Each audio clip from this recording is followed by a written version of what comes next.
तो ये question JEE CAT IPMAT इन एग्जाम्स के लिए इंपॉर्टेंट है। क्वेश्चन क्या है, 1 factorial plus 2 into 2 factorial plus 3 into 3 factorial plus 4 into 4 factorial dash dash dash dash till 12 into 12 factorial.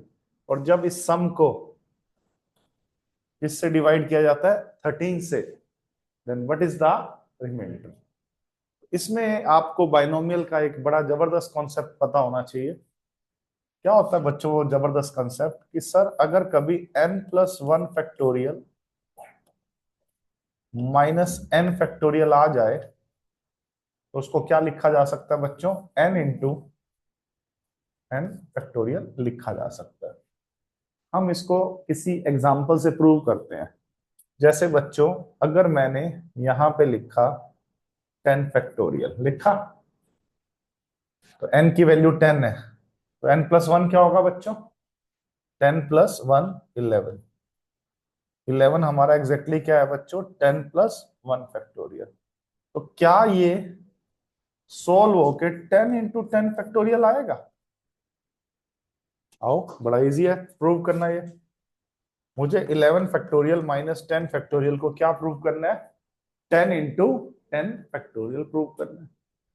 तो 11 फैक्टोरियल को बच्चों क्या लिखा जा सकता है, 11 इंटू 10 फैक्टोरियल माइनस 10 फैक्टोरियल। यहां तक समझ आ गया? कॉमन ले लीजिए 10 फैक्टोरियल। क्या कॉमन ले लूं, 10 फैक्टोरियल कॉमन ले लीजिए। अंदर रह गया 11-1। तो ये 11-1 क्या हुआ, 10। तो 10 फैक्टोरियल इंटू 10 को 10 इंटू 10 फैक्टोरियल प्रूव हो गया ये।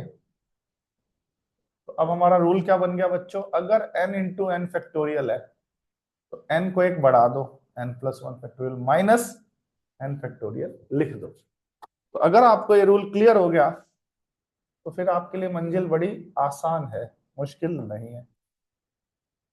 इस 1 फैक्टोरियल को तो पहले सोचो, 1 इंटू 1 फैक्टोरियल लिख दे तो कोई आप पे केस नहीं करेगा। और यहाँ पे ये रूल लगाओ n इंटू एन फैक्टोरियल। अगर 1 इंटू 1 फैक्टोरियल तो क्या लिखा जा सकता है बच्चों, 1 ऐड करो माइंड में, 1+1 2, 2 फैक्टोरियल। इस चीज को क्या लिखा जा सकता है, 2 फैक्टोरियल माइनस 1 फैक्टोरियल।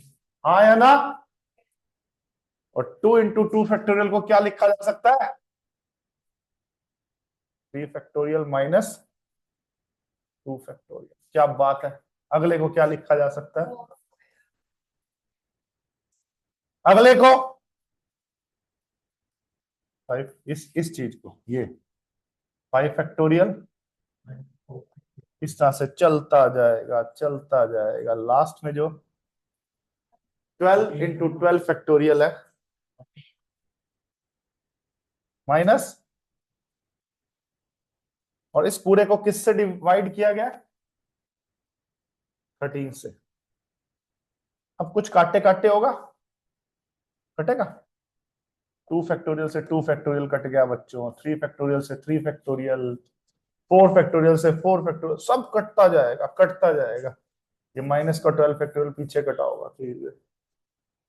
तो फाइनली इस क्वेश्चन में क्या रह गया, 13 फैक्टोरियल माइनस 1 फैक्टोरियल, यानी कि 1 डिवाइडेड बाय 13। मैं यहां पे कर रहा हूं बचा हुआ यहां पे। फाइनली इस क्वेश्चन में क्या रह गया न्यूमरेटर में, 13 फैक्टोरियल माइनस 1 डिवाइडेड बाय 13, ये रह गया। अब बच्चों 13 फैक्टोरियल का मतलब क्या है, 13 इंटू 12 इंटू 11 इंटू 10 टिल 1। तो क्या 13 फैक्टोरियल में 13 इंटू समथिंग है, यस। तो वो 13 से क्या रिमाइंडर देगा, 0। 13 फैक्टोरियल 13 से क्या रिमाइंडर देगा बच्चों, तो रिमाइंडर थ्योरम लगा रहा हूं यहां पे मैं, -1/13। तो फाइनली जो रिमाइंडर आया बच्चों -1 आया। 13 से डिवाइड करके -1 रिमाइंडर आया। 13 से डिवाइड करके बच्चों -1 रिमाइंडर आया। तो मैंने आपको बताया हुआ है, अगर मैं किसी नंबर को 13 से डिवाइड करूं और -1 रिमाइंडर आया तो प्लस में जाने के लिए क्या करना है, 13 ऐड कर देना है। तो 13 ऐड करेंगे तो प्लस का 12 आ जाएगा। तो इस क्वेश्चन का जो आंसर है वो प्लस का 12 है। ठीक है जी, थैंक यू वेरी मच।